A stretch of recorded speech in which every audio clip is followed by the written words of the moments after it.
Eh bien salut à tous et bienvenue sur Gamertech.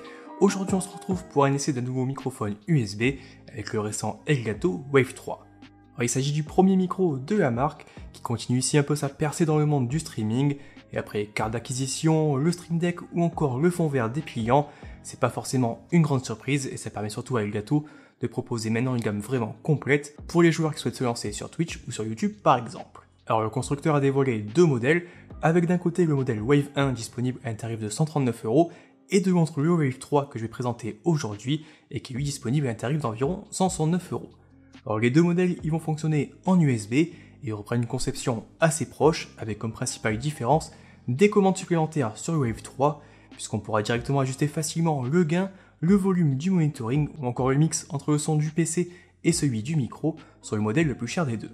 Alors comme on va un peu découvrir dans cette vidéo, là où ces deux modèles Wave 1 et Wave 3 vont vraiment faire la différence par rapport à la concurrence, ça va être du côté des fonctionnalités, puisque tous les deux vont s'accompagner du logiciel Elgato WaveLink. Grâce à celui-ci, on va pouvoir très simplement gérer le mix des différentes entrées sonores et ajuster à la volée ce que l'on entendra d'un côté dans son casque et de l'autre ce que son audience sur Twitch va entendre pendant ses diffusions. On est donc clairement sur un modèle conçu pour répondre aux attentes des streamers et notamment se placer comme une alternative intéressante au système généralement composé d'un micro XLR et du timbre de mixage externe. On va un peu découvrir tout ça ensemble dans cette vidéo, et bien évidemment, si vous avez des questions après l'avoir visionné, n'hésitez pas à utiliser les commentaires, j'essaierai un peu d'y répondre le plus rapidement possible.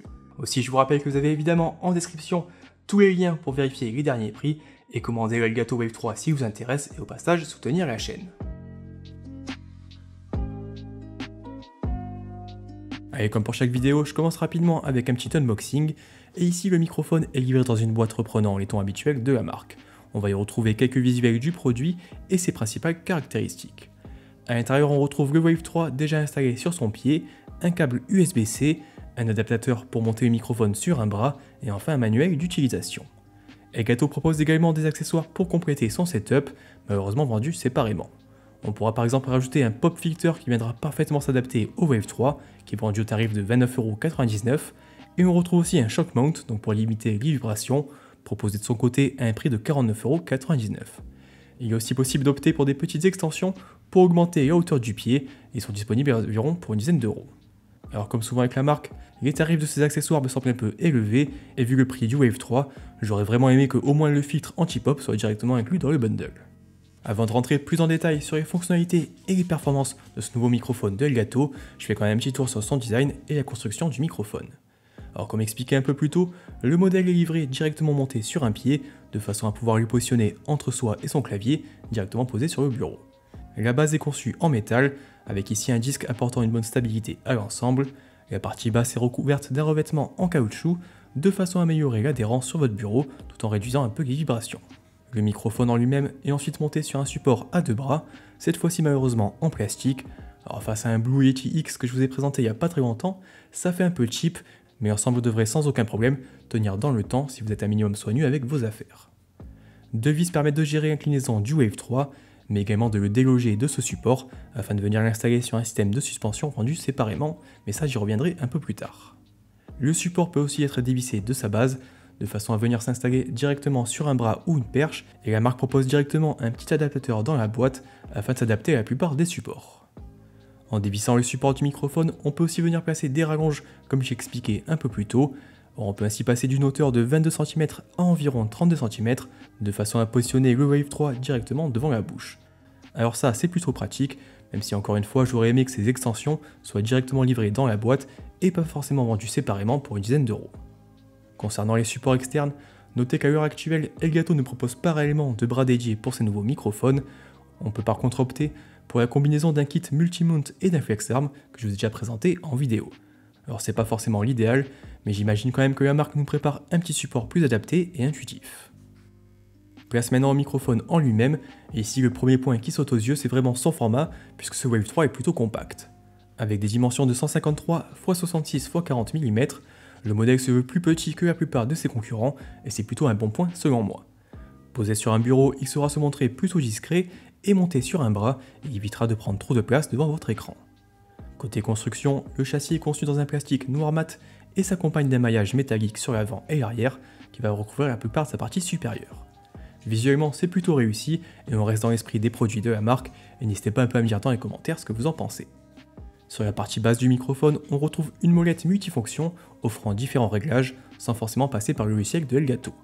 Cette molette s'accompagne de 7 LED faisant office d'indicateur visuel pour ces différents niveaux. Alors par défaut, la molette va permettre de gérer à la volée le gain du microphone. En appuyant une fois dessus, on accède au réglage du monitoring et en appuyant une seconde fois, on va pouvoir gérer le mix entre le monitoring et le son de son PC. Alors 3 LED supplémentaires signalent le mode sur lequel on se trouve, mais les petites icônes ne sont pas rétroéclairées, et ça c'est un peu dommage. Enfin sur le haut du micro, on va retrouver un petit bouton tactile qui va permettre de couper la capture du Wave 3, le rétroéclairage de la molette passe alors du blanc au rouge. En ce qui concerne la connectique, ça se trouve directement derrière le micro, on va retrouver un port USB-C pour l'alimentation, ainsi qu'un port 3,5 mm pour y brancher son casque. Alors comme j'ai expliqué un peu en début de vidéo, ce Wave 3 peut s'accompagner de deux principaux accessoires. Le premier c'est donc un filtre anti-pop vendu séparément pour une vingtaine d'euros. Alors à la différence des filtres standards que l'on trouve souvent sur le secteur, celui-ci est uniquement adapté pour les microphones de Elgato et va s'adapter parfaitement tant au niveau de ses dimensions que de son installation. Le filtre se présente sous un format rectangulaire avec un pourtour en plastique et une grille métallique venant parfaitement couvrir l'avant du Wave 3. Ces pattes de fixation se glissent sous les encoches des deux vis en façade et ici pas besoin de galérer avec des clamps ou d'autres systèmes plutôt bancals. Alors vraiment c'est plutôt bien fait, même si je note quand même que le filtre peut avoir tendance à cacher les LED supérieurs et ça c'est pas forcément très pratique. Le second accessoire c'est le Elgato Shock Mount, donc il s'agit ici d'une suspension qui va permettre un peu de soutenir le micro et d'éviter les vibrations lorsqu'il est monté sur un bras ou une perche. Ce système est vendu aux alentours des 50 €, ce qui est vraiment pas donné par rapport à ce qu'on retrouve habituellement sur le secteur. A titre de comparaison, on retrouve des suspensions à partir de 15 € sur Amazon pour de l'entrée de gamme, et les modèles de chez Rode ou Blue sont eux disponibles pour moins de 40 €. Mieux encore, le HyperX Quadcast qu'on vous a présenté il y a quelques semaines en vidéo est lui directement livré avec sa propre suspension. Le modèle de Elgato respire néanmoins la qualité avec une structure en métal et un support maintenu par 4 élastiques. Il est également possible de gérer l'inclinaison de la suspension et deux pas de vis sont inclus de façon à s'adapter à la grande majorité des supports. Bon, maintenant qu'on a un peu fait le tour du design de ce Elgato Wave 3 et de ses différents accessoires, place aux fonctionnalités et on va voir que c'est vraiment sur ce point que le microphone va se démarquer de la concurrence. En effet, pour accompagner le Wave 3 mais également le plus accessible Wave 1, Elgato propose un nouveau logiciel nommé WaveLink. Alors il est disponible gratuitement sur le site du constructeur et il fonctionne uniquement avec les microphones de la marque. Et ici il va un peu faire office de table de mixage virtuelle pour par exemple venir remplacer un produit tel que le Go XLR utilisé par de nombreux streamers sur Twitch. Pour simplifier un peu les choses, en fait le logiciel WaveLink il va permettre de séparer en un clin d'œil différentes pistes sonores, comme par exemple le son de son jeu, le chat vocal sur Discord, sa musique sur Spotify ou encore une vidéo sur Chrome, et d'en régler de manière individuelle le volume vers deux sorties différentes. Une première pour le monitoring, donc ce que vous allez vous entendre dans votre casque, et une autre pour le stream, et donc ce que va entendre votre audience.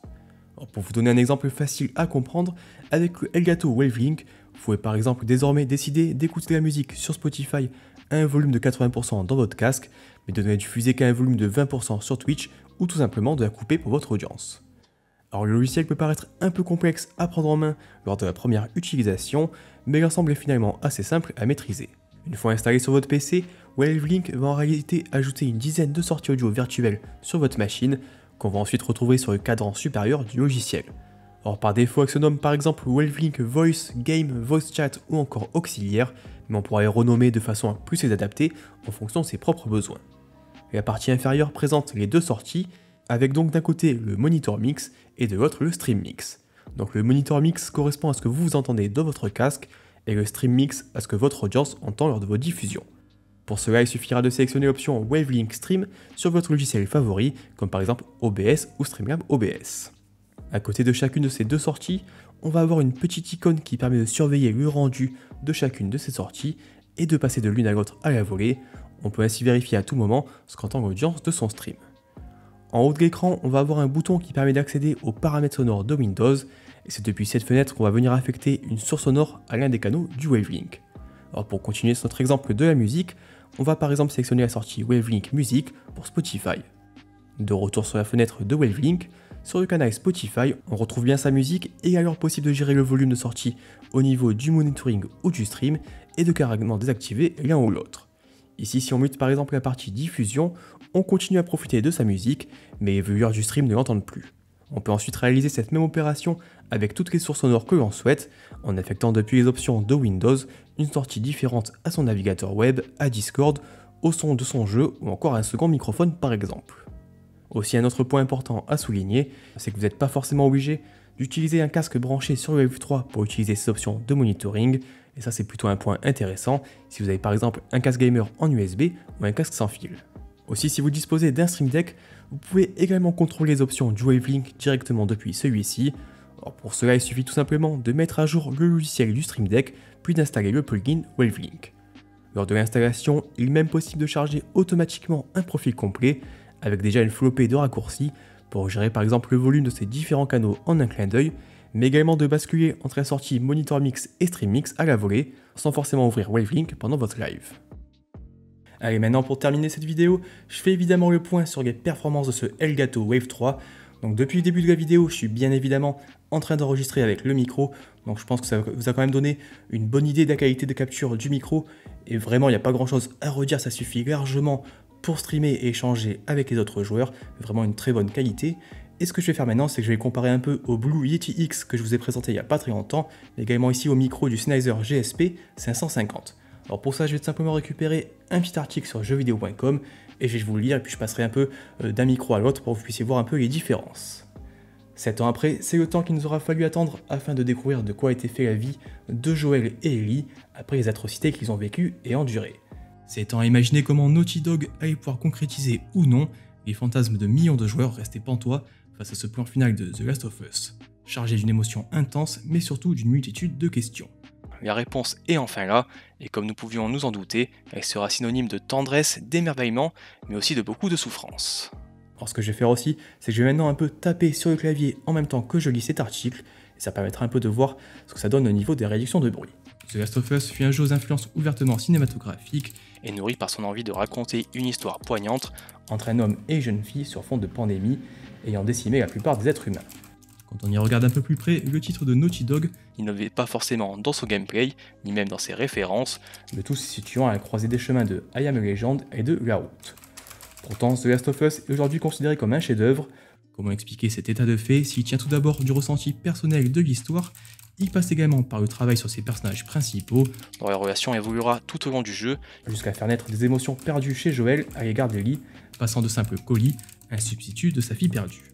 Allez, voilà un peu pour cette présentation de ce nouveau micro Elgato Wave 3, et je pense un peu avoir fait le tour sur ce qu'il fallait savoir sur ce modèle, et bien évidemment si vous avez encore des questions, n'hésitez pas à utiliser les commentaires. Alors clairement de mon côté, je trouve que c'est vraiment une belle réussite, avec un design plutôt efficace, des performances sonores très correctes pour un modèle USB, et surtout des fonctionnalités bien plus complètes que ce que proposent la plupart de ses concurrents. Vraiment, si vous cherchez un microphone, principalement pour utilisation sur Twitch ou YouTube, alors c'est clairement un modèle que je vais recommander avec les yeux fermés, et si vous n'avez pas vraiment envie de prendre la tête avec une véritable table de mixage, c'est ici beaucoup plus simple. Après, si vous cherchez un microphone seulement pour vos parties en multijoueur, 169 €, je pense que ça reste un peu cher à mon goût, et il y aura évidemment des alternatives un peu plus abordables qui pourront aussi très bien faire le taf. Donc n'hésitez pas un peu à me dire ce que vous en pensez de votre côté, si c'est un micro qui vous intéresse ou pas, notamment face à des modèles comme le Blue Yeti X que je vous ai présenté il n'y a pas très longtemps, ou encore le HyperX Quadcast qu'on vous a aussi présenté sur la chaîne.